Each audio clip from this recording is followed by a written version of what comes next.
దేవుని సన్నిధిలో నిలవడము మనకెంతో ధన్యత. కనుక ఆయన యొక్క గొప్ప ప్రేమ మనలను ఆదరించేదిగా ఉంటుంది.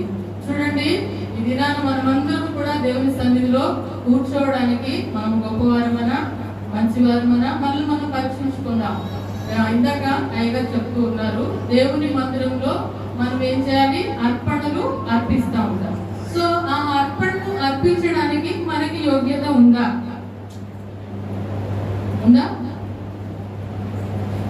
లేదు.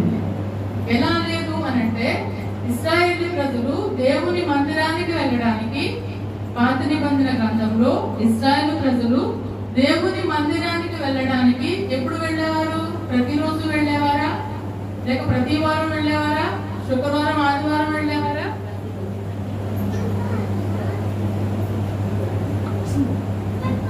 వెళ్ళేవారా? ప్రతిరోజు వెళ్ళేవారా? చాలా సంతోషం. ప్రతిరోజు వెళ్ళేవారు కాదు. వినండి జాగ్రత్తగా. ప్రతిరోజు వాళ్ళు దేవుని మందిరానికి వెళ్ళేటువంటి అవకాశం లేదు, వెళ్ళలేదు కూడా. వాళ్ళు ఎప్పుడు వెళ్ళేవారంటే సంవత్సరానికి 2 మార్లు, 2 సంవత్సరానికి ఒకసారి కాదు, సరే కదా, 2 సంవత్సరానికి ఒకసారి దేవుని మందిరానికి వెళ్ళాల్సిన పరిస్థితి ఉండేది. రోజు వాళ్ళు మందిరానికి వెళ్ళడానికి అవకాశం లేదు. అయితే దేవుని మందిరానికి వెళ్ళినటువంటి వారు నేరుగా బలి అర్పణ అర్పించడానికి వాళ్ళకి యోగ్యత ఉందా? అది కూడా లేదు. సరే, జాగ్రత్తగా విని నాకు మళ్ళీ రిపీట్ చేయండి మీరు. కనుక వెళ్ళడానికి అవకాశం లేదు. వెళ్ళిన వారు బలిని అర్పించడానికి కానీ వాళ్ళు అక్కడ హోమం చేయడానికి కానీ వాళ్ళకి ఏమాత్రము అవసరం లేదు. అయితే ఎవరు చేయాలి? దేవుని యొక్క మందిరంలో 3 భాగాలుగా. ఏంటి అంటే, ఒకటి ఆవరణం, ఓకే, తర్వాత పరిశుద్ధ స్థలము, తర్వాత వెరీ గుడ్, చాలా బాగుంది, అతి పరిశుద్ధ స్థలం. ఈ ఆవరణంలో ఎవరుంటారు? సామాన్య ప్రజలైనటువంటి మనందరం కూడా ఆవరణంలో నిలబడాలి. ఇప్పుడు మనం తీసుకెళ్ళినటువంటి కోడెను, గొర్రెను, మేకను ఎవరు అర్పించాలి దేవునికి? యాజకులు ప్రధాన యాజకుల దగ్గరికి తీసుకుని రావాలి. ప్రధాన యాజకులు ఏం చేస్తారు? దేవునికి బలి అర్పిస్తారు. ప్రధాన యాజకుడు ఒకవేళ ఆ బలిపీఠం యొక్క నుంచి రావడం ఒక 5 నిమిషాలు లేట్ అయింది అనుకోండి, ఏమైనట్టు? ఆయన ఏదో తప్పిదము చేసినాడు. దేవుని యొక్క బలిపీఠము, దేవుని యొక్క ప్రధాన యాజకుడు వెళ్ళినటువంటి ఆ అతి పరిశుద్ధ స్థలము ఎంతో భయంకరమైనటువంటిది. కనుక అలాంటి స్థలంలోనికి వెళ్ళినటువంటి ఆ ప్రధాన యాజకుడు బయటికి రావాలంటే ఏం చేయాలి? చనిపోయినాడు, ఆయన చనిపోయాడు. 5 నిమిషాలు లేట్ అయింది. లోపలికి వెళ్ళి బయటకు రావడానికి 5 నిమిషాలు లేట్ అయింది. లేట్ అయిన పక్షంగా ఆయన ఏమైనట్టు మనకి అర్థమైపోతుంది? చనిపోయాడు. ఈ చనిపోయినటువంటి ఆ ప్రధాన యాజకుని బయటికి తీసుకురావాలి అని అంటే ఎవరు వెళ్ళాలి? మళ్ళీ ఇంకొకరు వాళ్ళెవరు? మనం వెళ్ళొచ్చా? యాజకులు వెళ్ళొచ్చా? నో, వెళ్ళడానికి అవసరం లేదు, వెళ్ళకూడదు. అదేంటంట? పరిశుద్ధ స్థలము. కనుక యాజకునికి అధికారం లేదు, సామాన్య ప్రజలు ఎవరికి అధికారం లేదు. పాస్టర్ గారికి అధికారం లేదు, పాస్టర్ గారికి అధికారం లేదు. ఎవరికి అధికారం ఉంది? ఎవరికి లేదు. అయితే ఆయనకి ఏం చేసేవారు అంటే, నడుముకు ఒక తాడు కట్టేవారు. ఎవరికి? పెళ్లిళ్ళు అవుతున్నప్పుడు చూస్తారు కదా, అంగిలికి తాడు కడుతూ ఉంటారు. ఆ తాడు కట్టుకుని ఆయన ఏం చేసేవారు అంటే, దేవుని యొక్క మందిరము ఎంత పరిశుద్ధమైనదో దీన్ని బట్టి మనకి అర్థమవుతుంది. కనుక ఆ ప్రధాన యాజకుడు తీసుకురావాలి అని అంటే ఆ తాడు కట్టుకుని బయటకు రాగాలి. అయితే ఈ దినాన దేవుని యొక్క మందిరానికి వచ్చి శ్రేష్టముగా మనందరం కూడా అయోగ్యులము, అల్పులము, పాపులము, ఎందుకు పనికిరాని వారమైనటువంటి మనము దేవుని మందిరంలో నిశ్చంతగా వచ్చి ఆరాధించుకునేటువంటి భాగ్యాన్ని ఆయన మనకు అనుగ్రహిస్తూ వచ్చినాడు. హల్లెలూయా. ఇది ఎవరి వల్ల కలిగినది ఈ భాగ్యము? దేవుని యొక్క మహాకృప వల్ల. అందుకనే మోషే అహరోనులను ఇశ్రాయేలు ప్రజల యొద్దకు పంపించి ఐగుప్తులకు పంపించి అంటారు, ఐగుప్తి రాజు ఎవరు? ఫరో యొద్దకు పంపించి, నా ప్రజలను ఆరాధించడానికి 3 దినములంత ప్రయాణం చేసి నన్ను ఆరాధించడానికి వారు తోడుకుని రండి అని మోషే అహరోనులను పరగెత్తుకు తోడుకుని వెళ్తారు. వెళ్తే అన్నాడు, ఇదిగో మేమందరం వెళ్ళి చదువుదామా, మాట చదువుదామా, మీకు నోటితో చెప్పే కన్నా వాక్యం తీసి ద్వితీయోపదేశకాండము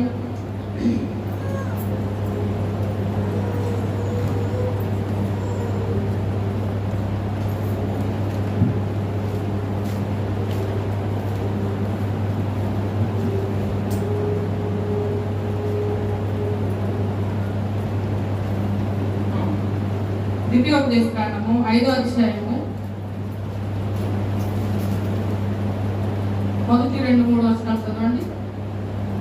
మోషే ఇశ్రాయేలునందరినీ పిలిపించి ఇట్లనెను, ఇశ్రాయేలులారా, నేను మీ వినికిడిలో నేడు చెప్తున్న కట్టడలను విధులను విని వాటిని నేర్చుకొని వాటిని అనుసరించి నడువుడి.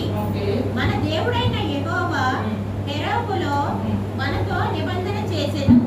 యెహోవా మన పితరులతో కాదు, నేడు ఇక్కడ సజీవులమై ఉన్న మనతోనే ఈ నిబంధన చేసెను.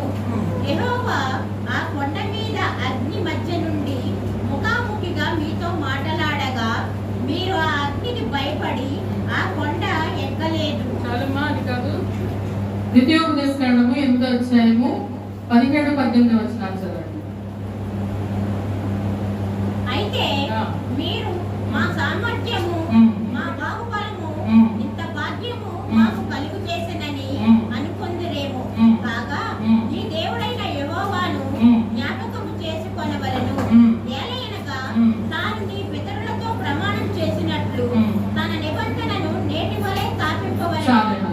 ఇక్కడ ఇశ్రాయేలు ప్రజలు అక్కడ నుంచి ఐగుప్తు నుంచి విడిపించబడి వచ్చేటువంటి మార్గంలో దేవుడు వారికి చేసినటువంటి మేలులు అనేకములు. అవునా? ఎలా? వారికి దాహం అవుతున్నటువంటి పక్షంలో దేవుడు వారికి బండ నుంచి నీళ్లు ఇచ్చినాడు, మన్నాను కురిపించినాడు, వారికి ఆహారం ఇచ్చాడు, నీరు ఇచ్చాడు, అన్ని ఇచ్చాడు. కానీ వారిని అంటా ఉన్నాడు, మరొకసారి జ్ఞాపకం చేసుకుంటున్నాడు, ఓ ఇశ్రాయేలు ప్రజలారా, ఈ భాగ్యం, ఏ భాగ్యం వారికి? కనానుకు చేరడానికి, వారు క్షేమంగా ఉండడానికి ఈ భాగ్యము, ఇది మీ వలన కలిగిందని మీరు అనుకుంటున్నారేమో. ఇది ఎవరి వలన కలిగింది భాగ్యము?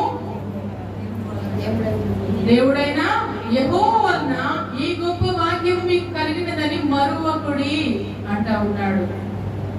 కనుక ఈ దినాన దేవుని సన్నిధిలో మనము ఆరాధించడానికి, కూర్చోవడానికి ఎవరి వలన కలిగింది భాగ్యము? మందిరంలోనికి ప్రవేశించడానికి మనకి భాగ్యము లేదు, అధికారము లేదు. అలాంటి మానమైనటువంటి మనము ఈ దినాన దేవుని మందిరంలో నేరుగా వచ్చి దేవుని ఆరాధిస్తా ఉన్నాము.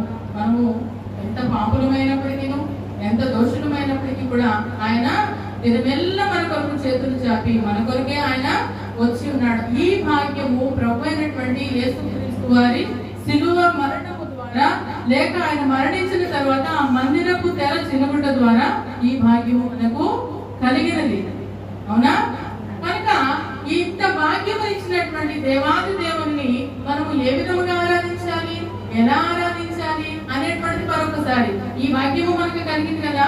ఓ ఇశ్రాయేలులారా, అనగా ఈ యొక్క ప్రాంతపు ప్రజలారా, లేక ఈ సంఘపు ప్రజలారా, ఓ మన ఎవరు మహిమరాజు గారి యొక్క విశ్వాసులారా, ఈ భాగ్యము ఎవరి వల్ల కలిగింది అని మీరు అనుకుంటున్నారు అనంటే, మన తండ్రి అయినటువంటి దేవుని వలన మనకు కలిగింది. కాబట్టి ఆయనను మనము కృతజ్ఞతతో ఆరాధించాలి, సేవించాలని మనము జ్ఞాపకం చేసుకోవాలి. కనుక ఇంటి భాగ్యం ఇచ్చినటువంటి దేవాది దేవుని మనము నిరంతరము కృతజ్ఞత కలిగి సేవించవలసిందిగా మనం చేస్తూ ఉన్నాం. మరొక మాట అయ్యగారు జ్ఞాపకం చేసిన మాట మరొకటి నేను జ్ఞాపకం చేసి ముందుకు వెళ్ళిపోతాను.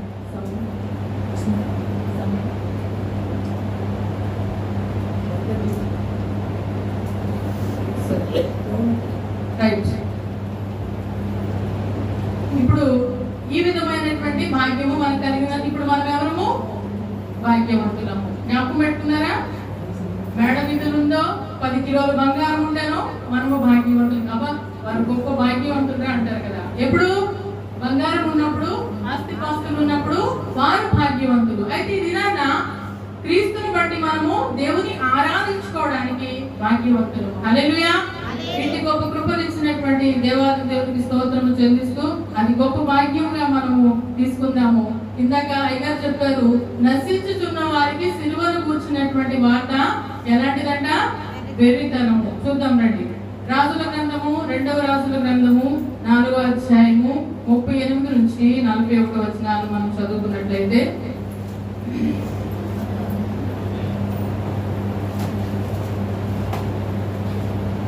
రెండవ రాజుల గ్రంథము 4వ అధ్యాయము చదవండమ్మా. వారి కంటే ముందుగా పోయి ఆ దండమును బాలుని ముఖం మీద పెట్టి 2వ రాజుల గ్రంథము 4వ అధ్యాయము 34వ వచనం. మంచం మీద ఎక్కి చదవండి బ్రదర్. 38వ వచనం, 4వ అధ్యాయము 38వ వచనం. ఎలీషా గిల్గాలునకు తిరిగి రాగా ఆ దేశమందు క్షామము కలిగి ఉండెను.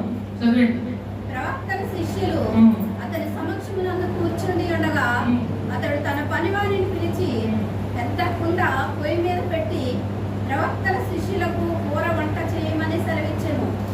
అయితే ఒకడు కూరాకులు ఏరుటకు పొలంలోనికి పోయి వెర్రి ద్రాక్ష చెట్టును చూచి దాని గుణమెరుగుగా దాని తీగలు తంపి ఒంటి నిండా కోసుకొని వచ్చి వాటిని తరిగి కూర కుండలో వేశాను. తినటకు వారు వడ్డింపగా ప్రవక్తల శిష్యులు రుచి చూచి, దైవజనుడా, కుండలో విషమున్నదని కేకలు వేసి దానిని తినక మాని. అతడు పిండి కొంత తెమ్మనెను. వారు తేగ కుండలో దాన్ని వేసి జనులు భోజనము చేటుకు వడ్డించుడని చెప్పాను. వడ్డింపగా కుండలో మరి ఏ జబ్బు కనిపింపలేదు. ఇక్కడ ఎలీషా, దైవజనుడు ఎలీషా ప్రవక్త తన శిష్యులతో పాటు గిల్గాల్ ప్రాంతంలోకి వెళ్ళినప్పుడు అక్కడ ప్రాంతం అంతా ఎలా ఉందంట? కరువుతో నిండి ఉంది. కరువుతో నిండి ఉన్నటువంటి సమయంలో వారందరూ మంచి ఆకలి కొని ఉన్నారు. ఆకలిగా ఉండినప్పుడు ఏది పెట్టినా తింటాం, ఏ గడ్డి పెట్టినా తింటాం, ఎందుకంటే మన ఆకలి పరిస్థితి అంటాడు. సో మరి ఆకలిగా ఉంది, శిష్యులను పంపించి మన కొరకు తినడానికి ఏమైనా తీసుకుని రండి, కూర వండుకుని తిందాము అంటే, అక్కడ ఉన్నటువంటి ఆ పొలంలోనికి ఆ గట్ల మధ్యకు వెళ్ళి వాళ్ళు ఏం చేశారట? కూరాకులు అంటే తోటకూర, గోంగూర ఉన్నాయి కదా, ఇలాంటి కూరలన్నీ వండుకుంటే అక్కడ ఏమి కనిపించలేదు. ఏం కనిపించినాయంట? ద్రాక్ష ఆకులు కనపడ్డాయి.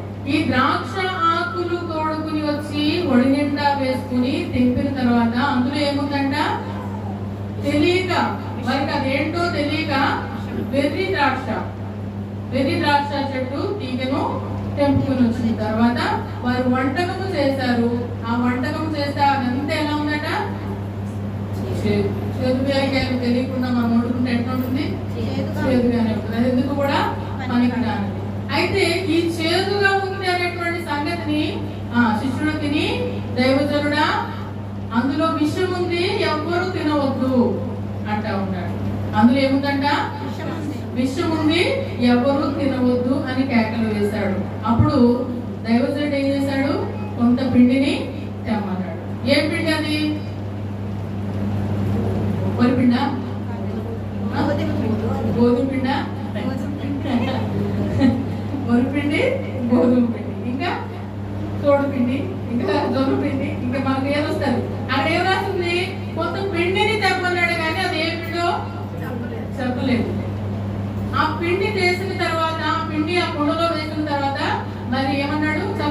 చదవండి మీరు వెంట వెంటనే చదివితే చక్కగా వెళ్ళిపోతుంది. కొంత తెమ్మనను వారు తేగ కుండలో దాన్ని వేసి జనులు భోజనము చేయుటకు వడ్డించుడని చెప్పాను. వడ్డింపగా కుండలో మరి ఏ జబ్బు కనిపింపకపోయేది. రైట్, కుండలో మరి ఏ జబ్బు కనపడలేదు. ఇప్పుడు ఈ పిండి ఏ పిండి అనేది మనము ఆన్సర్ లాస్ట్ లో చూస్తాం. ఇప్పుడు ప్రశ్న మనకు దొరికింది కదా, చివరిలో దాని ఆన్సర్ మనము చూస్తాం. అయితే చూడండి, దేవుడు మానవులందరినీ కూడా యథార్థంగానే పుట్టించినాడంట. వారు వివిధమైన తంత్రములు కల్పించుకోవడం ద్వారా వారు ఏమైపోయినారు? అపవిత్రులు. రైట్, కనుక ఇలాంటి పక్షంగా అక్కడ ఉన్నటువంటి తిన్నటువంటి ఆ ఎలీషా శిష్యులు లేక వారు తిన్నటువంటి ఆ చేదు కూర దానికి ఎందుకు సంభవించింది? ఆ చేదు ఎవరి ద్వారా వచ్చింది, లేక ఆ పిండి ఎవరి ద్వారా వేయబడింది అనేటువంటిది మనం ముందుకెళ్ళి చూద్దాం. ఎందుకు ఆ వెర్రి ద్రాక్ష ఎవరు, ఆ వెర్రి తీగ ఎవరు, ఆ వెర్రి ఎక్కడి నుంచి వచ్చింది అనేటువంటిది మనం ముందుకెళ్ళి చూద్దాం. రండి. మొదటి కొరింథీ పత్రిక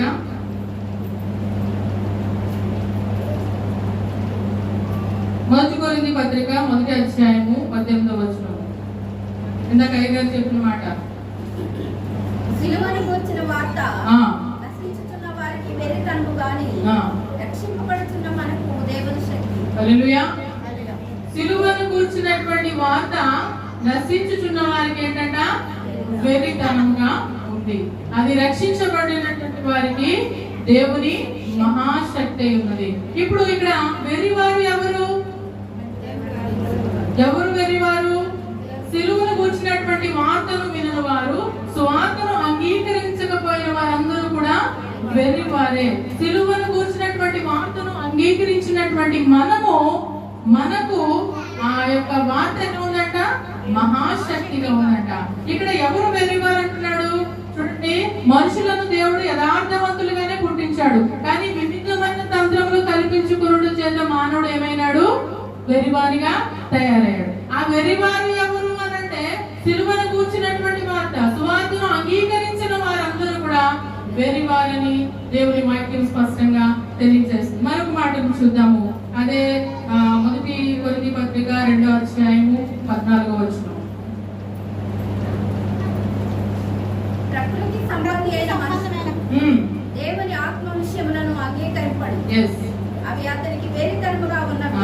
చూడండి, ప్రకృతి సంబంధమైనటువంటి మనుషుడు దేవుని కూర్చున్నటువంటి వార్తను అంగీకరించడం, అది ఎవరు ఎలా ఉందట? వెర్రితనంగా ఉందంట. అదే సిలువను కూర్చున్నటువంటి వార్త ఈ లోకంలో ఉన్నటువంటి ప్రతి ఒక్కరికి కూడా వెర్రితనంగా ఉంది. అయ్యగారు పత్రిక పట్టుకుని వెళ్తే వీడికి ఏం పని పడలేదు, మా దగ్గరికి వస్తూ ఉన్నాడు. వీడికి ఏం పని పడలేదు, మా దగ్గరికి పత్రికలు తెస్తారు. ఇది ఎలా ఉంది? వారికి వెర్రితనంగా ఉంది. ఎవరు వెర్రివారు అని అంటే, పని పాట లేక కాదు, మనకు ఉన్నటువంటి పనులన్నిటినీ కూడా పని చేసుకుని, ఉద్యోగాలన్నీ రిజైన్ చేసుకుని, ఈ దినాన దేవుని సువార్తను ప్రకటించడానికి ఒక తీర్మానం తీసుకుని, దేవుని యొక్క పిలుపుతో వారు ఉండినా లేకపోయినా, తినినా తినకపోయినా, ఎంత కష్టమైనా, అనారోగ్య పరిస్థితి అయినా, వర్షం వచ్చినా వరద వచ్చినా కూడా దేవుని సువార్తకు సమర్పించుకున్న వారుగా ఉంటున్నారు దేవుని దాసులు. అలాంటి వారు వెళ్ళి దేవుని సువార్తను ప్రకటిస్తే వారికి ఎలా ఉందట? వెర్రితనంగా ఉంది. ఇప్పుడు ఎవరండి వెర్రివారు? దేవుని ఎరగనటువంటి వారు, ప్రకృతి సంబంధమైనటువంటి ఈ లోకపరమైనటువంటి ఆలోచనలు కలిగి ఉన్న వారికి దేవుని గురించినటువంటి వార్త ఎలా ఉందట? వెర్రితనంగా ఉందట. ఒకప్పుడు వారిని మంచిగానే పుట్టించినాడు, యథార్థవంతులుగానే ఉంచాడు, కానీ వివిధమైన తంత్రములు కల్పించుకుని వారు ఏమైపోయారట? ఏంటి ఆ వివిధమైన తంత్రములు అంటే, పైనుంచి పడినటువంటి అపవాది ఏం చేస్తా ఉంది? మానవుని యొక్క హృదయానికి, కంటికి, వారి మనోనేత్రానికి గుడ్డితనమును కలుగు చేస్తుంది. ఏంటది? ఇదిగో ఆ కొండ మీద దిగాను నేను, ఏదో అమ్మను, ఆ కొండ మీద దిగాను నేను, ఏదో ఒక అయ్యను, రండి నన్ను ఆరాధించడానికి.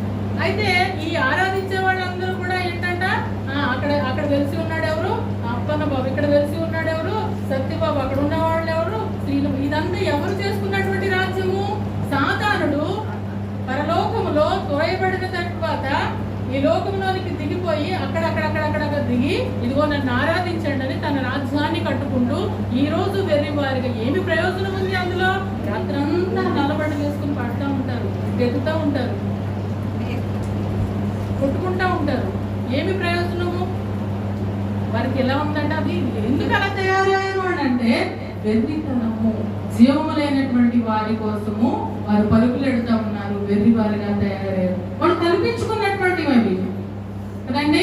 మోస రావడం ఆలస్యమైందని ఉండలేక, ఓర్చుకోలేక, సహించుకోలేక వారే దూడను తయారు చేసి పెట్టుకున్నారు. వారు పుట్టించుకున్నారు. మనము పుట్టించుకున్నటువంటివి కాదు, కానీ మనల్ని పుట్టించినటువంటి దేవుడు జీవము కలిగినటువంటి దేవుడు అని ఆయనని దినాన మనము ఆరాధిస్తున్నాం. హల్లెలూయా. ఇలాంటి దేవుని ఆరాధించేటువంటి నీవు నేను కూడా ఎలా ఉండాలి అంటే వెర్రితనం కలిగి ఉంటామా? ఇప్పుడు మనం ఎవరు అంట? భాగ్యవంతులము. ఈ భాగ్యం ఎవరి వల్ల కలిగింది? యేసుక్రీస్తు వలన. దేవుని వలన యేసుక్రీస్తుని ఈ లోకానికి మనకి ఇచ్చడం ద్వారా కలిగినది. ఆ మందిరపు తెర చినుగుట ద్వారా మనము మందిరంలోనికి ప్రవేశించేటువంటి భాగ్యం ఎవరిచ్చినారు? దేవాది దేవుడు అనుగ్రహించినాడు. కనుక ఆయనకు మనం ఎన్ని కృతజ్ఞతాస్తుతులు చెల్లించినా ఆ రుణం తీర్చలేము. కానీ నిరంతరం ఆయనను కొనియాడినా కూడా మనము రుణస్థులమే అని ఎంచుకోదగిన వారు. అయితే ఇప్పుడు వెర్రివారుగా ఉన్నటువంటి మనము ఒకప్పుడు మనకి తెలీదు, దేవుడు అంటే తెలీదు, భక్తి అంటే తెలీదు, కృతజ్ఞత అంటే తెలీదు. ఇలాంటి వారు మనము కదా. సిలువను కూర్చున్నటువంటి వార్త మనకి కూడా ఎలా ఉందంట? ఏరితనంగా ఉంది. అయితే ఒక యవనస్తుడు వచ్చాడు ఈ లోకంలో. ప్రకృతి సంబంధమైనటువంటి ఆలోచనలు కలిగిన వారు ఎవరు అని అంటే చెప్తా ఉన్నాను. యవనస్తుడు వచ్చి ఏమన్నాడు? అయ్యా, నేను నిత్యరాజ్యం వెళ్ళాలనుకుంటున్నాను, నేనేం చేయాలి అన్నాడా? విన్నారు ఎప్పుడైనా? అయిగా చెప్పారా? నేను నిత్యరాజ్యం వెళ్ళాలనుకుంటున్నాను, నేనేం చేయాలి అన్నాడు. అయితే ఏమన్నాడు యేసుక్రీస్తు ప్రభు? నీకున్నటువంటి ఆస్తి అంతటిని అమ్మి బీదలకు ఇచ్చి పంచిపెట్టి నా ఎదుగు రా అన్నాడు. వచ్చాడా? రాలేదా? Yes, good. ముఖము చిన్న పుచ్చుకుని వెళ్ళిపోయాడు. అయితే తను ముఖం ఎక్కడ వరకు వచ్చాడు? అయ్యా, చిన్నప్పటి నుంచి దేవుని ఆజ్ఞలు నేను పాటిస్తా ఉన్నాను, చిన్నప్పటి నుంచి నా తల్లిదండ్రులు నన్ను భయభక్తుల్లో పెంచారు, నేను ధర్మం చేస్తూ ఉన్నాను, నువ్వు చెప్పినటువంటి ఆజ్ఞలన్నీ పాటిస్తున్నాను, ప్రార్థన చేస్తున్నాను, ఆరాధన చేస్తున్నాను, కానుకలు ఇస్తున్నాను, ఎవ్రీథింగ్ బాగుంది. కానీ ఇప్పుడు ఏం చేయట్లేదు? దేవుడు ఒకటే ఒకటి చెప్పాడు, ప్రభు నీకు కలిగిన ఆస్తిని అమ్మి ఇచ్చి నన్ను వెంబడించు అని చెప్తే దాన్ని అంగీకరించగలిగాడా? ఏమైంది? ఆస్తిని అమ్మితే లేక బీదలకు ఇస్తే తనకి ఏం ప్రయోజనము? ఇప్పుడు ఆలోచిస్తా ఉన్నాడు. మరొక వ్యక్తి ఉన్నాడు. ఆయన అన్నాడు, ఇదిగో ఈ లోకంలో ఉన్నటువంటి ఈ ప్రాంతంలో చాలా వరకు నాకు కొట్లు ఉన్నాయి, ధనాగారాలన్నీ నింపేస్తున్నాను, అవి సరిపోక ఇంకా విస్తారమైనటువంటి ధనాగారాలు నేను కట్టించాను, ఇవి పడగొట్టి ఇంకా కట్టించాను, వాటిలో ధాన్యమంతా నింపాను. ఈ యొక్క దేశంలో ఈ ప్రాంతంలో ఎక్కడ కరువు వచ్చినా కూడా నాకు ఏమాత్రము కరువు రాదు. విస్తారమైన కరువు వచ్చినా, ఎన్ని సంవత్సరాల కరువు వచ్చినా కరువు ఏమీ రాదు. అయితే ఆ రాత్రి దేవుడు ఏమంటా ఉన్నాడు? ఇప్పుడు ఎవరు వెర్రివారు? ఎవరు వెర్రివారు? ప్రకృతి సంబంధమైన లేక భౌతిక పరమైనటువంటి ఆలోచన కలిగిన వారందరూ కూడా అంటే దేవుని పని కోసము, దేవుడు చెప్పినటువంటి మాట కోసము ఈ దినాన మనము వెర్రివారిగా విడిచిపెట్టలేక మనకున్నటువంటి భౌతిక పరమైనటువంటి ధనమును, ఆస్తిను, బిడ్డలను, లేక మనం సంపాదించినటువంటి వెండి బంగారమును విడిచిపెట్టలేనటువంటి వారందరూ కూడా వెర్రివారినే చెప్పవచ్చు. అయితే అంటా ఉన్నాడు, ఓయి వెర్రివాడ, ఈ రాత్రే నేను నీ ప్రాణమును అడుగుచున్నాను, నీ జీవము ఏ పాటిది? మన జీవము అంతలో కనబడి అంతలో మాయమైపోయేటువంటి నీటి ఆవిరి వంటి వారు, చేత కింద నుంచి జారి పడేటువంటి నీటి బిందువులు వంటి వారు, ఉదయమున పూయబడి సాయంత్రము కోయబడినటువంటి గడ్డి పువ్వు వంటి వారు మన జీవితం. నీ జీవము ఏ పాటిది? ఇలాంటి జీవితం కొరకు మనం ఎంతో కూడగట్టుకుంటా ఉంటాం కదా. నా పిల్లలకి ఏం చేయాలి, నాకేం చేయాలి, నేనేం చేసుకోవాలి, వెండి బంగారం కూడగట్టుకోవాలి, బ్యాంక్ బ్యాలెన్స్ పెట్టుకోవాలి, మన పిల్లలు మంచి ఉన్నత స్థితిలో చదివించుకోవాలి, మన పిల్లలకు మంచి మంచి కట్నాలు ఇచ్చి పెళ్లిళ్ళు చేయాలి. ఎవరి కోసం? నీతిమంతులైనటువంటి వారందరూ కూడగట్టుకుంటానంట దుష్టులు వచ్చి అనుభవిస్తారంట, వెర్రి వారు వచ్చి అనుభవిస్తూ ఉంటారు. కనుక ఈ భౌతిక పరమైనటువంటి ఆలోచనలు కలిగినటువంటి వారందరినీ ఇప్పుడు ప్రభు ఏమంటున్నాడు? వెర్రివాడు, ఓ ఈ వెర్రివాడ, ఈ రాత్రి నేను నీ ప్రాణం అడుగుతున్నాను, నీ జీవము ఏ పాటిది? ఈ జీవము కోసము నాకు ఇంతంటే అంత కాదని చెప్పి గర్వంగా ఫీల్ అయ్యేవారు చాలా మంది ఉన్నారు. మాకు ఇంత ఆస్తి ఉంది, నాకు ఇన్ని తులాల బంగారం, ఇన్ని పట్టు చీరలు ఉన్నాయి, లేకపోతే నాకు ఇన్ని కార్లు ఉన్నాయి, విర్రవీగేవారు చాలా మంది ఉన్నారు. లేకపోతే నా పిల్లలు ఐఏఎస్, ఐపీఎస్, ఎంపీలు, ఎమ్మెల్యేలు చెప్పుకొని తిరిగేవారు ఎంతో మంది ఉన్నారు. ఈ జీవము ఏ పాటిది? ఈ రాత్రి లేక ఈ సమయంలోనే, ఈ క్షణంలోనే మనల్ని ప్రభు పిలిస్తే మనం ఎక్కడికి వెళ్తాము అనేటువంటిది మనము ఆలోచించాల్సిన వారుగా ఉంటాము. కొంచెం ముందుకు వెళ్దాము. ముగిస్తాను నేను. త్వరగా లూకా సువార్త 12వ అధ్యాయము 20వ వచనము, మార్కు సువార్త 3:38. ఎవరు ఏది తీసినా చదివేశాడు, ఎందులోకైనా అలా కొట్టుకెళ్ళిపోరు. యాకోబు పత్రిక 4వ అధ్యాయము 13వ వచనం, ఏది తీసినా పర్లేదు చదివేయాలి. యాకోబు పత్రిక 4వ అధ్యాయము 13, 14, 15 వచనాలు.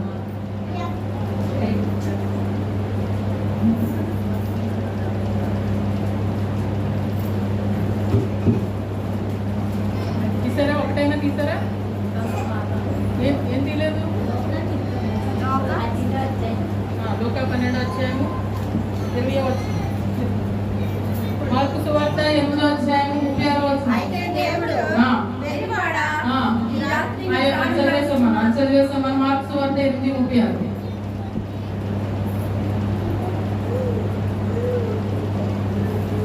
చదువు మార్కు సువార్త 8:36, యాకోబు పత్రిక 4:13, 14.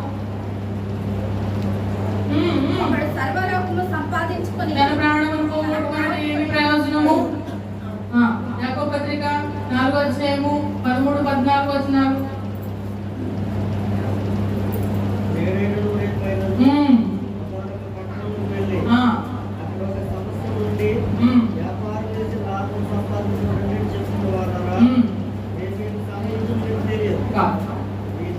చెప్పండి చాలండి. నేడైనను రేపైనను ఒకానొక పట్టణం వెళ్ళిపోయి ఒక సంవత్సరం నుండి పని చేసుకుని కష్టపడి వ్యాపారం చేసి సంపాదించుకుందామని చెప్పుకుని వాళ్ళారా మీ జీవము ఏర్పడుతుంది. ఇది నాన్న వేరే దేశం, ఈ దేశాన్ని వదిలిపెట్టి వేరే దేశం వెళ్ళిపోయి కష్టపడి సంపాదించుకుని కూడగట్టుకుని బంగ్లాలు కట్టుకుని బంగారాలు సంపాదించుకుంది అని చెప్పుకుని వాళ్ళారా మీ జీవము ఏ పాటిది? ఈ సమయమే దేవుడు అంటే దేవుని కొరకు ప్రయాసపడక, దేవుని సువార్తను అంగీకరించక, దేవుని సువార్త కోసము ప్రయాసపడకుండా వారి ఇహలోకపరమైనటువంటి భౌతికపరమైన అంటే శారీరక సంబంధమైనటువంటి వాటి గురించి వారు ఆలోచిస్తూ పరుగులెట్టుకుంటూ వారి ప్రాణాన్ని ఆయాసపరుచుకుంటూ నానా యాతనలు పడుతూ ఈ లోకంలో జీవిస్తున్నటువంటి వారిని ఏమంటా ఉన్నాడు? వెర్రి వారు అంటా ఉన్నాడు. అయితే చూడండి, దావీదు మహారాజు ఆకీషు రాజు దగ్గరికి వెళ్ళాడు. ఆకీషు రాజు దగ్గరికి వెళ్ళి ఏం చేస్తా ఉన్నాడంటే వెర్రి వారి వల్లే నటిస్తా ఉన్నాడు. విన్నారా? వెర్రి వారి వల్లే నటిస్తే తన సొంగలు కాచుకుంటూ ఉమ్ము వేసుకుంటూ తన గడ్డం మీద ఏం చేస్తా ఉన్నాడు? అక్కడికి వెళ్ళి ఏం చేస్తా ఉన్నాడు? పిచ్చి గీతలు గోడ మీద రాస్తూ. ఈ పిచ్చి గీతలు గోడ మీద రాస్తూ ఉంటే రాజు ఏమన్నాడు? ఈ వెర్రివాన్ని, ఈ పిచ్చివాన్ని నా మందిరంలోనికి రాణించుతరేమి అన్నాడా? అన్నాడా? అనలేదా? అయితే అన్నాడు, లేకపోతే తన ఏదో ఒకటి చెప్పండి. ఇలా అంట. సరే మీ ఇష్టం ఏదో చెప్పండి, నేను అయిపోతుంది చెప్పుకుంటా మరి తప్పదు. అయితే గోడ మీద పిచ్చి గీతలు గీసుకుంటున్నటువంటి ఈ దావీదును ఏమంటా ఉన్నాడు? ఈ వెర్రి వారిని నా మందిరంలోనికి రాణించలేమి, ఎందుకు రాణించారు అని అంటా ఉన్నాడు. ఎవరు? ఆకీషు రాజు. ఆకీషు రాజు ఎవరు? దావీదు రాజా.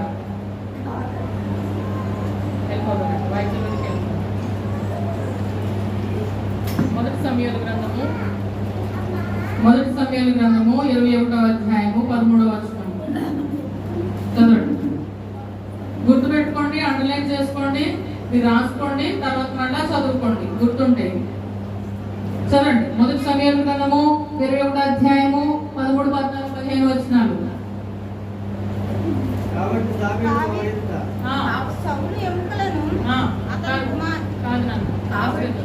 కాబట్టి దావీదు వారి ఎదుట తన చర్య మార్చుకొని వెర్రివాని వలె నటించుచు ద్వారపు తలుపుల మీద గీతలు గీయచ్చు ఉమ్మి తన గడ్డం మీదకి కారనిచ్చుచునుండెను. వారతను పట్టుకొని పోగా అతడు పిచ్చి చేష్టలు చేయించు వచ్చెను. కావున ఆకీషు రాజు, మీరు చూచితిరి కదా, వానికి పిచ్చి పట్టినది, నా యొద్దకు ఎందుకు తీసుకుని వచ్చి. చూడండి, దావీదుకు పిచ్చి పట్టింది. నిజంగా పట్టిందా? కానీ అక్కడ ఏం చేస్తా ఉన్నాడు? వెర్రి బానిలా నటిస్తూ ఉన్నాడు. ఆ కీషు రాజు దగ్గర వెర్రి బానిలా నటిస్తున్నాడు. ఎందుకు నటించాల్సి వచ్చింది అని అంటే, దావీదు ఎవరు చంపాడు? దావీదు గొలియాతును. ఎవరు చంపాడు? ఎవరు చంపాడు? గొలియాతుని దావీదు. మీకు సండే స్కూల్ కూడా చెప్పాల్సిన పరిస్థితి వస్తుంది. దావీదు గొలియాతుని ఏం చేశాడు? చంపిన కారణం చేత దావీదు ఆ యొక్క గాతు వాడైనటువంటి దావీదు ఎక్కడ వాడు? పాలకుల వాడ. గాతు ప్రాంతానికి చెందినటువంటి దావీదు గొలియాతును చంపిన తర్వాత ఆ ప్రాంతానికి వెళ్ళి అక్కడ ఉన్నటువంటి ఆ రాజుకు భయపడ్డాడు. ఎందుకు భయపడ్డాడు అని అంటే, ఈ ప్రాంతము వ్యక్తిని నేను చంపాను కదా, ఒకవేళ వాళ్ళు నన్ను తిరిగి వాళ్ళు చంపుతారేమో, గుర్తుపడతారేమో, నన్ను ఏం చేస్తా ఉన్నాడు? పిచ్చి వాడిలాగా గీతలు గీసుకుంటూ తన సొంగునంతా కాల్చుకుంటూ నటిస్తూ ఉన్నాడు. అయితే రాజు అంటా ఉన్నాడు, వెర్రివాడే అనుకున్నాడు. నిజంగా రాజు అంటున్నాడు, ఈ వెర్రివాడిని నా మందిరంలోనికి ఎందుకు రానిచ్చారు? ఒక మానవుడే కదండి రాజు అంటే, ఆయనకి కొంచెం ఏముంది? అధికారం ఉంది. రాజు అనేటువంటి అధికారం ఉంది కదా, అయినా కూడా ఆయన ఎవరు? మానవుడే. అలాంటి మానవుడే ఒక వెర్రివాడిని లేక పిచ్చివాడిని, పిచ్చి చేష్టలు చేసేవాడిని ఆ రాజు కోటలోనికి లేక తను ఉన్నటువంటి ఆవరణంలోనికి రానివ్వడానికి ఈ వెర్రివాడిని ఇక్కడికి ఎందుకు రానిచ్చారని మాట్లాడుతూ ఉంటే, నిజంగా ఈ దినాన దేవాది దేవుడు, ఉన్నతమైన వాడు, రాజులకు రారాజు, అత్యంత సింహాసనాసీనుడైనటువంటి ఆ దేవుని యొద్దకి భౌతిక సంబంధమైనటువంటి లోకపరమైన ఆలోచన కలిగి ఉన్నటువంటి మనలను రానివ్వడానికి ఇప్పుడు చెప్పండి కదా. ఇప్పుడు అర్థమవుతుందా? ఒక మానవుడైన రాజే సహా నటిస్తా ఉన్నటువంటి ఆ దావీదును ఎందుకు రానిచ్చారు అని అంటే, ఈ లోకంలో వెర్రివారిగా భౌతికపరమైన ఆలోచనలు కలిగి ఉండి నేడైనా రేపైనా ఒక పట్టణంకి వెళ్ళి వ్యాపారం చేసి సంపాదించుకుందామని చెప్పుకుని వారులారా, లేక మీరు కొట్లలో ధనాగారాలను బ్యాంక్ బ్యాలెన్స్ పెట్టుకుని సంపాదించుకొని భౌతికపరమైన ఆలోచనలు కలిగిన వారులారా, లేక దేవుని మాటను అంగీకరించకుండా నీకున్న ఆస్తినంతటిని విడిచిపెట్టకుండా నాకు ఇదే పోందని నిత్యరాజ్యాన్ని త్రోసిపెట్టి వెళ్ళినటువంటి వారులారా, ఓ పిచ్చి వారులారా, వెర్రి వారులారా, ఈ దినాన దేవుని మందిరంలోనికి మీకు రావడానికి ఎవరు అధికారం ఇచ్చారని ప్రశ్నిస్తే మనకేంటి? అలా ప్రశ్నించుకుండగా దేవుడు అంటూ ఉన్నాడు, దినమెల్లా ఆయన నీకోసం నా కోసం ఏం చేస్తా ఉన్నాడు? చేతులు సాధించాడు. నువ్వెంత వెర్రివారైనా పర్వాలేదు, నువ్వెంత పిచ్చివారైనా పర్వాలేదు, నీకు మతి స్థిమితం లేకపోయినా పర్వాలేదు, నువ్వు ఈ లోకంలో ఎంత పాపివైనా పర్వాలేదు, ఎంత త్రాగుబోతువైనా పర్వాలేదు, ఎలాంటి దోషమైనా పర్వాలేదు, కానీ నేను నిన్ను పిలుచుచున్నాను. దినమెల్లా ఆయన నీ కొడుకున్నాడు. ఈ పిలుపు నీ కొరకే విననుల్లని నీ కొరకే నా యొద్దకు వచ్చువారిని నేనెంత మాత్రమును నా యొద్దకు వచ్చువారిని నేనెంత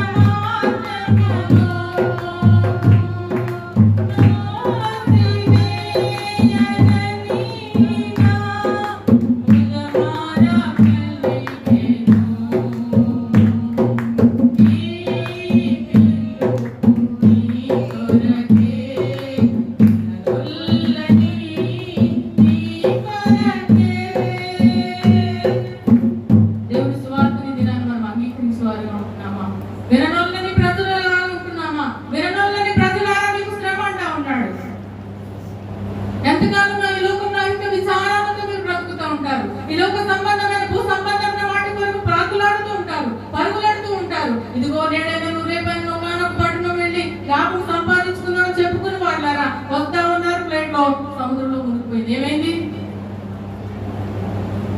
నేను కూడా వెళ్ళాను ఒకనొక దేశం వెళ్ళి తిరిగి వచ్చేటప్పుడు చాలా బాధపడ్డాను, భయపడ్డాను. లేక అక్కడ కరోనా వచ్చింది, అక్కడే ఆగిపోతానేమో అనుకున్నాను. 2 సార్లు వచ్చి ఈసారి పోతాను అనుకున్నాను. కానీ దేవునికి ఇంకా నా పట్ల ప్రణాళిక ఉందని మళ్ళా ఆయన నిరూపించుకున్నాడు. ఆయన పని చేసుకోవాలి, ఆయన పనిని చేయించాలి. ఈలోక మనుషులు ఎంతమంది తృణీకరించినా పర్వాలేదు, ఎంతమంది అవమానపరిచినా పర్వాలేదు, నీవు బాగోలేదన్నారు, నీవు లావున్నావు అన్నారు, నీవు అందంగా లేవన్నారు, నువ్వెందుకు పనికిరావు అయినా పర్వాలేదు, దేవునికి నన్ను పనికొచ్చే పాత్రగా నిలుపుకుంటానని ఆయన వాగ్దానం ఇచ్చిన దేవుడు నమ్మదగిన వాడు. ఈ దినాన్న ఆయన పాత్రగా నేను వాడబడడానికి ఆయన ప్రయత్నిస్తా ఉన్నాడు. ఒకప్పుడు ఈ లోకంలో వెర్రిగానే బ్రతికాను, అదిగో ఆ ప్రాంతం వెళ్ళి సంపాదించుకోవాలనుకున్నాను, నా సర్టిఫికెట్స్ అన్ని జర్నీలో పోగొట్టుకున్నాను అన్నారు. నా స్నేహితులు అన్నారు, నీ లైఫ్ పోయిందన్నారు. నా లైఫ్ పోయిందన్నారు. నా లైఫ్ ఎవరి దగ్గర ఉంది? నా తల్లిదండ్రుల చేతిలో లేదు, నా చెల్లెల చేతిలో లేదు, నా బంధువులు స్నేహితులు ఎవరి చేతిలో లేదు. నా లైఫ్ ఎవరి చేతిలో ఉంది? దేవుడి చేతిలో ఉంది. ఒకనొక దినాన నేను కృంగినటువంటి సమయంలో ఇలాంటి దైవజనులు అందరూ కూడా నన్ను ఎంతగానో బలపరిచి ఆదరించి, లేవండి మీరు పరిగెత్తండి, ముందుకు నడవండి అని నన్ను ఎంతో బలపరిచిన వారుగా ఉంటా ఉన్నారు. అలాంటి శ్రమలన్నిటిలోంచి నిలువబెట్టి ఈ దినాన దేవుని సువార్తను ప్రకటించడానికి ఆయన గొప్ప భాగ్యం ఇచ్చాడు. ఈ భాగ్యం ఎవరి వల్ల కలిగింది అని అంటే నా వల్ల కాదు, నా నీతి కాదు, నా గొప్ప కాదు, నా క్రియలు కాదు, నా మంచితనం కాదు, కానీ ఆయన కేవలం నాపై చూపినటువంటి ఈ అమూల్యమైన ప్రేమ అని చెప్పి ఆయనకి అనుదినము కృతజ్ఞత కలిగి ఆరాధన చేసేదానిగా ఉండడానికి, మీ మధ్యని దినాన్ని నిలవడానికి దేవుడు కృపనిచ్చాడు. హల్లెలూయా, హల్లెలూయా. కనుక ప్రియమైన దేవుని వారలారా, ఈ లోక సంబంధమైన వాటి కొరకు మీరు ఆలోచన చేయొద్దు, భౌతికపరమైన వాటిని కూడగట్టుకోవాలని మీరు ప్రయాసపడవద్దు. కానీ మొట్టమొదలుగా ఆయన నీతిని, రాజ్యమును మనం ఏం చేయాలి? వెతకాలి. అప్పుడు అన్ని కూడా మనం ఎందుకు వస్తాయి. నువ్వు పొలంలో దీవించబడతావు, పట్టణంలో దీవించబడతావు, వెలుపల దీవించబడతావు, లోపల నీ పిల్లలు, గొర్రె మేక మందలు, దొడ్డులు, నీ ఆస్తి ఏదైనా కూడా దీవించబడతాది. ఎప్పుడు? మొట్టమొదటిగా మనం ఏం చేయాలి? దేవుని విడిచిపెట్టి మనం పరుగులెడితే దీవించబడాలి. కానీ మొట్టమొదటిగా ఆయన రాజ్యమును, నీతిని వెతికి ఆయన సన్నిధిలో కూర్చుంటే కనుక రెండవదిగా నీకు రావాల్సినటువంటి దీవెనలన్నీ కూడా ఆయన మెండారుగా దయచేస్తూ ఉంటాడు. అయితే ఒక సామాన్యమైనటువంటి రాజు ఆ పిచ్చిమానిగా నటిస్తున్నటువంటి దావీదును అంటా ఉన్నాడు, ఈ యొక్క రాజకోటలోనికి ఈ వెర్రివాన్ని ఎందుకు రానిచ్చారంటా ఉన్నాడు. అయితే ఈ దినాన్ని నిన్ను నన్ను ప్రశ్నిస్తే మనమందరం కూడా వెర్రివారిగా బ్రతికినటువంటి మనము ఈ దినాన్ని దేవుని సన్నిధిలోనికి రావడానికి మనకి ఏ అధికారం ఉందని మనం ప్రశ్నించుకుంటే ఏమవుతుంది? ప్రశ్నించుకుంటాం, అలాగే ప్రశ్నించుకుంటాం. అవును కదా? ఒకప్పుడు రాజునే రావద్దంటే ఈలోగా మనమే ఎంతటి వాళ్ళము, లేక శారీరకంగా ఉన్నటువంటి వారు, అనేక ఆలోచనలు కలిగినటువంటి వారు, మేమెంతటి వారు మరి మళ్ళీ మనం ఏం చేయాలి? ఆలోచించుకోవాలి. అప్పుడు మనలో నుంచి ఏమొస్తా ఉంది? హృదయపూర్వకమైనటువంటి ఆరాధన బయలు వెళుతా ఉంది. నేను ఇప్పుడు చెప్తా ఉన్నాను, కేకలేసో, అరిచో, గెంతులు వేసో, మిసు కొట్టించో ఆరాధన చేస్తే నీ లోపల భావం ఎవరికి తెలియజేస్తా ఉన్నావు? అంటే ముసుగు కొట్టొద్దని నేను అనట్లేదు, చప్పట్లు కొట్టొద్దని అనట్లేదు. అన్నిటితో దేవుని మనము ఆరాధించాలి. చేతులు దేవుడు మనకి ఇచ్చాడు, చప్పట్లు కొట్టాలి. వాయిద్యాలతో, తంతు వాయిద్యాలతో దేవుని సన్నిధించాలి. అయితే నీ హృదయంలో మొట్టమొదటిగా ఏముండాలి? ఒక మాటలో మాట వచ్చాను కాబట్టి అది కూడా చెప్పేస్తాను. అయితే సమయం అవుతుందా? ముగించానండి. రైట్, మాటలో మాట వచ్చింది. దేవుని వాక్యం ఏం చెప్తుంది? ఆత్మతోను సత్యంతోను దేవుని మనం ఏం చేయాలి? ఆత్మ ఎవరు? నా మీద రాత్రి పెద్ద ఆత్మ వచ్చేసింది అండి, నా మీద కంటారు. ఏం ఆత్మ అంటది? వచ్చి మీద వచ్చేస్తుంది. ఏమాత్మ? పేరు నొక్కే ఆత్మ కాదు. దేవుడు మనకి ఇచ్చినటువంటి ఆ జీవము కలిగినటువంటి జీవాత్మతో మనము. రెండో మాట ఏంటి? ఆత్మతోను సత్యం ఏంటి? నువ్వు పెద్ద సత్యవంతురాలు మాట్లాడుతూ ఉన్నావు కదా, అదేనా సత్యం అంటే? మనకి తెలిసిన సత్యం అదే. దేవుని వాక్యం అంటుంది ఆయనే సత్యమైనాడు, నేనే జీవన మార్గమును సత్యమై ఉన్నటువంటి దేవుడు. ఇప్పుడు ఎవరు? ఇప్పుడు సత్యం అంటే ఏంటి? దేవుడు. దేవుడు అంటే ఎవరు? ఆది యందు వాక్యం ఉండను. ఇప్పుడు సత్యం అంటే ఏంటి? వాక్యం కదా. వాక్యం ఎవరు? దేవుడు. సో ఈ దేవుని గొప్పతనం ఏంటి? ఈ దేవుని యొక్క గొప్పతనం ఏంటి? ఇప్పుడు మనం చదువుకున్నాం కదా, దేవుని యొక్క గొప్పతనం ఏంటి? ఎందుకు పనికిరాని మనలను, దేవుని మందిరానికి యోగ్యత లేని మనలను ఆయన ఏం చేశాడు? దేవుని మందిరానికి రానిచ్చాడు. ఆయనని ఆరాధించుకునేటువంటి భాగ్యాన్ని ఇచ్చాడు. నిత్య రాజ్యానికి వెళ్ళడానికి ఒక సర్టిఫికెట్ మనకి ఇచ్చాడు. అది ఆయన గొప్పతనం. ఇలాంటి గొప్పతనముని ఇచ్చినటువంటి దేవుడు ఆయన సత్యమై ఉన్నాడు కదా. ఈ వాక్యం ఉంది కదా, ఈ వాక్యము మనకి తెలియకుండా ఇప్పుడు మనం మాట్లాడుకున్నాం కొన్ని వాక్యాలు. దావీదు ఇలా చేశాడా, లేక ఆ వెర్రివాడు ఇలా చేశాడా, ఆ యవనస్తుడు ఇలా చేశాడా, ఆ పిచ్చివాడు ఇలా చేశాడా, ఎలీషా ఇలా చేశాడా. ఇప్పుడు అర్థమవుతుందా మరి చెప్పిన మాటలన్నీ? ఇలాంటి మాటలు ఏవి కూడా నాకు తెలియకుండా నీవు ఎలా సత్యము అని ఎలా తెలుస్తుంది నీకు, లేక ఆత్మని నీకు ఎలా తెలుస్తుంది? తెలియకుండా నువ్వు ఎలా ఆరాధిస్తావు? ఇప్పుడు ఆరాధించాలంటే ఇప్పుడు వాక్యం చదివాము, అవును కదా. ఇప్పుడు వాక్యం అంటుండగా మీలో ఒక పశ్చాత్తాపం పరివర్తన కలుగుతుంది కదా. ఎలా కలుగుతుంది కదా? నేను కూడా ఒకప్పుడు లోకంలో స్వార్థను అంగీకరించలేదు, అలానే ఉన్నాను. అయితే ఇప్పుడు అంగీకరించాను, దేవుని సన్నిధిలో ఉంటున్నాను అని ఒక పరివర్తన, లేకపోతే హృదయంలో ఒక వేదన కలుగుతా ఉంది కదా. ఇది నిజమైన ఆరాధన. అయ్యగారు చెప్పారు కదా, మన బలి అర్పణ అంతా ఎక్కడ అర్పించాలి? అది ఏంటి ఆ బలి అర్పణ అంటే? నీ హృదయము దేవునికి పరిపూర్ణంగా సమర్పించాలి. అది నీవు ఇచ్చేటువంటి స్తోత్రము, బలి అర్పణ. ఆ బలిని దేవుని పాదాల చెంత పెడతా ఉంటే ఆయన సంతోషిస్తూ ఉంటాడు, ఆయన ఆజ్ఞానిస్తాడు. అరే నా బిడ్డ నా పట్ల ఎంత కృతజ్ఞత కలిగి ఉంది, నన్ను ఎంతగా ఆరాధిస్తా ఉంది, నన్ను ఎంతగా స్తుతిస్తా ఉంది. ఆ ఆరాధన అయ్యా ఒకప్పుడు నేను పాపిని, దోషిని, ఈ లోకంలో నీ సువార్తను అంగీకరించున్నటువంటి దానిను, నా మాట ద్వారా చూపు ద్వారా ఎన్నో క్రియలు ఇంకనూ జరిగిస్తూ ఉన్నటువంటి దానిను ఈ లోకం కోసం ఆలోచించాను, నా బ్రతుకు కోసమే, నా పిల్లల కోసమే ఆలోచించాను. నేను ఇచ్చే రాజ్యానికి నేను వెళ్ళాలనేటువంటి ఆలోచన నాలో రాలేదనేటువంటి ఆ దుఃఖము నీళ్ళు ఉప్పొంగుతూ ఉంటే, ఆ దుఃఖముతో ప్రభు పాదాల చెంత పడిపోయి ఏడుస్తూ ఉంటే అది నిజమైన ఆరాధన. ఇప్పుడు చెప్పండి, ఆరాధన అంటే అరుపులు కేకలునా?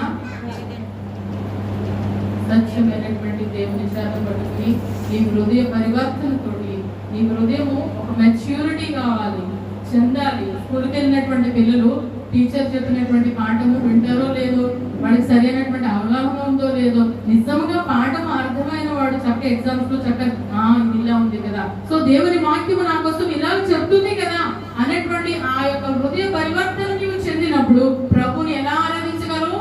ఇప్పుడు ఆత్మతోను సత్యముతోను దేవుని మనము ఆరాధించగలుగుతూ ఉంటాం. అయితే నేను ముగిస్తాను, సమయం అయ్యారు మరి 10 నిమిషాలు అంటున్నారు కాబట్టి. కనుక ఇప్పుడు వరకు చెప్పుకున్నటువంటి ఇంకా చాలా మంది మీకు చెప్పాలంటే సమయం సరిపోదు. కనుక ఇప్పుడు మనము ఈ లోకంలో ఉన్నటువంటి వాటన్నిటి గురించి తెలుసుకున్నాము. ఇప్పుడు మొట్టమొదటిగా చదువుకున్నటువంటి రాజుల గ్రంథంలో ఎలీషా వేసినటువంటి, ఆ శిష్యులు వేసినటువంటి ఆ పిండి ఏ పిండి అనంటే, ఇలాంటి వెర్రివారి అనేటువంటి మన కోసము ప్రభు యేసుక్రీస్తు ప్రభు వారు ఈ లోకానికి ఏం చేశారు? వచ్చి, ఎందుకమ్మా నువ్వు దేవుణ్ణి అంగీకరించావనంటే, నా పిల్లల పెళ్లి కోసం అండి, లేక మా అబ్బాయి చదువు కోసం అండి, మంచి జాబ్ కోసం అండి, మా ఇల్లు కట్టుకోవడం కోసం అండి, ఇవే కదా మనకు కావాల్సినవి, ఇవే భౌతిక సంబంధమైనవి కదండి. వీటి కోసం మనం మాట్లాడుతూ ఉంటాము. అయితే మనం ఎందుకు దేవుడిని అంగీకరించాలి అని అంటే, నీ కొరకు నా కొరకు ఆయన ఏం చేస్తున్నాడు? ప్రాణం బలియాగము. ఆయన ఎలాంటి బలియాగం అని అంటే, ఆయన విరుగు కొట్టబడి, నలుగు కొట్టబడి, చిదుగు కొట్టబడి, ఆయన వీపంతా దున్నబడి ఆయన ఎలా మారుతూ వచ్చాడంటే ముద్దగా మారుతూ, ఆయన వీపంతా రక్తపు మడు ముద్దగా మారుతూ వచ్చాడు. ఆ ముద్దగా మారినటువంటి ఆ పిండిను, ఆ ముద్దని దినాన మనము ఏం చేస్తాం? ప్రభువు బల్లలో బల్ల ఆరాధనగా ఆయన శరీరము తీసుకుంటూ ఉంటాము. ఆ ముద్దగా మారి, ఆ పిండిగా మారినటువంటి ఆ పిండిను ఆ కుండలో వేసిన తర్వాత మరి ఏ జబ్బు కనబడలేదండి. హల్లెలూయా. ఈ లోకంలో ఐహిక విచారాలతో బ్రతుకుతున్నటువంటి నీవు నేను కూడా ఎంతకాలము శరీరాశ, నేత్రాశ, జీవపుడము కలిగి బ్రతికినా కూడా వెర్రివాని వలెగానే బ్రతుకుతూ ఉంటావు. నీలో ఆ ప్రభు అయినటువంటి యేసుక్రీస్తు రక్తము, శరీరము వెళితే తప్ప మనలో ఉన్నటువంటి జబ్బు పోదు. షుగరు, బీపీ, లేకపోతే క్యాన్సర్, ఎయిడ్స్, ఈ రోగాలు సాధారణంగా మానవులకు అందరికీ వస్తూ ఉంటాయి. కానీ ఆత్మీయ రోగం అనేటువంటి రోగం మనలో పోవాలి అని అంటే ఎక్కడికి రావాలంటే, నీ పాపం పోవాలి అని అంటే యేసు యొద్దకు రావాలి. నీ ఆత్మీయ రోగం పోవాలి అని అంటే యేసు యొద్దకు రావాలి. ఆ నిత్య జీవము ఇచ్చేటువంటి యేసును నీవు అంగీకరిస్తే తప్ప మనకి రోగము పోదు, మనలో ఉన్నటువంటి చేదు ఏది కూడా పోదు. ఇప్పుడు చెప్పండి, ఆ కుండలో ఏం వేశారట?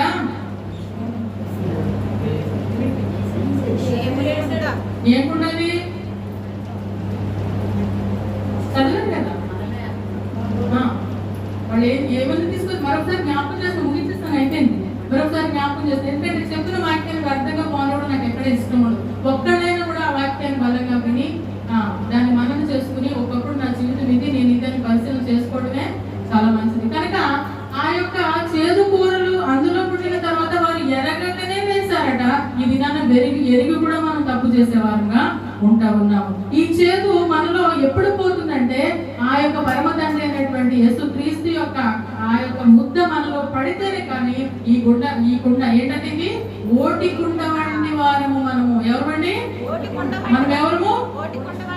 మాయకుండ, ఓటికుండ అంటే చూడండి, వాడుకున్నటువంటి కుండ పగిలింది అనుకో, ఆ పెంకులు తీసుకుని ఎవరైనా దేనికైనా ఉపయోగిస్తారా? పూర్వం ఏదో అవేవో 5 మిరపకాయలు ఏవో వేపుకుని పక్కన పెట్టేశారు. అదేంటంట పనికి రానటువంటి కుండ, ఓటి కుండ.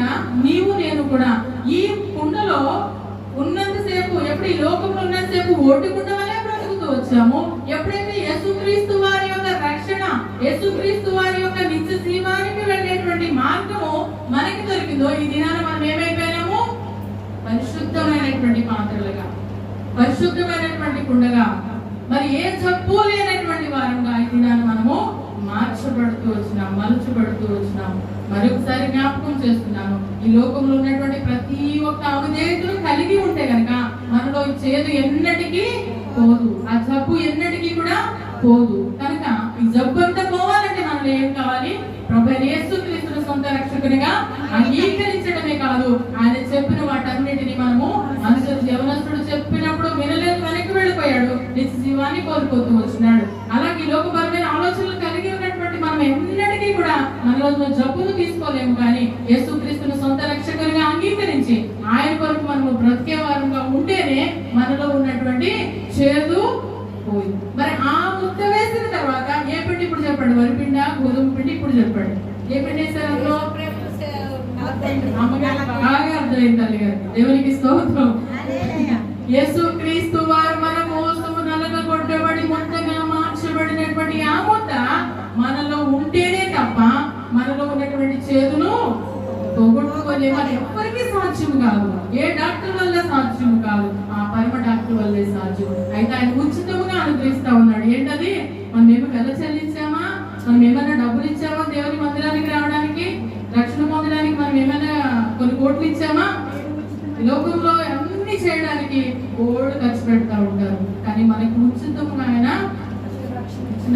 రక్షణను స్వీకరించి నశించుచున్న వారికి దేవుని కూర్చున్నటువంటి వార్త వెరితనంగా కాకుండా ఇప్పుడు ఈ దినాన్ని మనము మంచి వారంగా చేయడానికి ఆయన ఇష్టపడుతున్నారు. దినమెల్లాన్ని పిలుస్తా ఉన్నాడు కదా. ఆయన కొద్దాం ప్రియమైన దేవుడు బిడ్డలారా, రండి అందరూ ఒకసారి పైకి లేచి దేవుని ఆరాధిద్దాము. ఈ విలువైనటువంటి సమయాన్ని దేవునికి ఇద్దాం.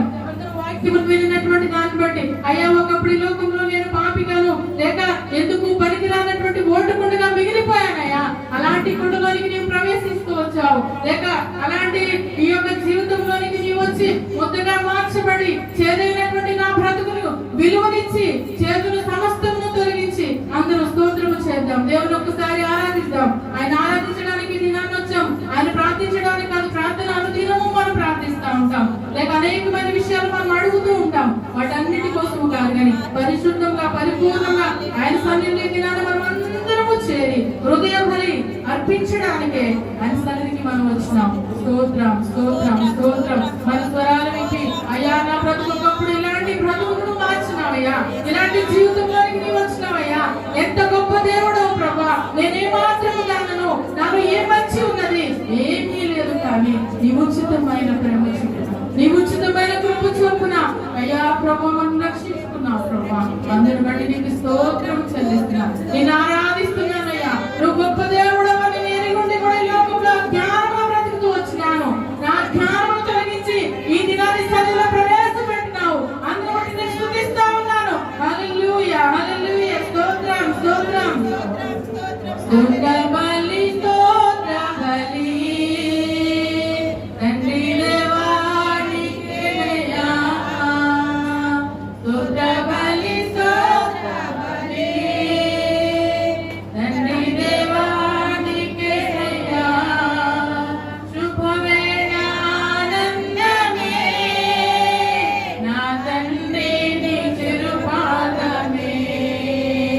శుభవేళ ఆనందమే నా తండ్రి నీ చిరుపాదమే కోటి కోటి స్తోత్ర బలి కోటి కోటి స్తోత్ర బలి కోటి కోటి స్తోత్ర బలి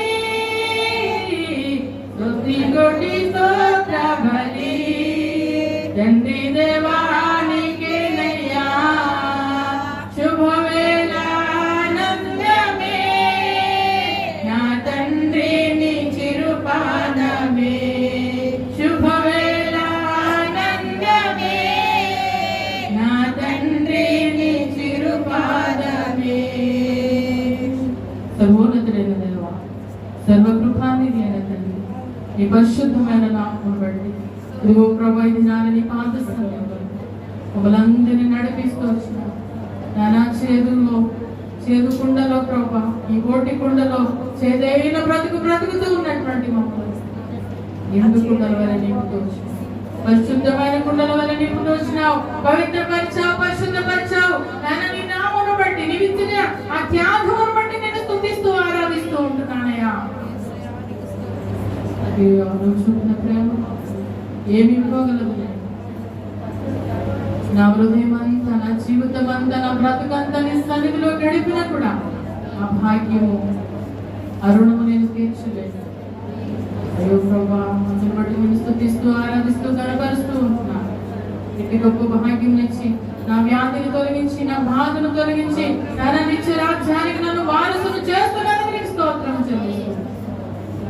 దినము మీరు నాతో మాట్లాడిన ప్రతి ఒక్క మాటను బట్టి మాలో ఉన్న చేదును మరొకసారి తీసి ముందుగా మా మధ్యన సంచరించినట్లు నేను గణపరుస్తూ స్తుతిస్తూ ఈ స్తుతి ఆరాధన మా ప్రభు రక్షకుడైనటువంటి యేసుక్రీస్తు వారి నామములో నీకే సమర్పిస్తూ ఉంటున్నాము తండ్రి. ఆమేన్.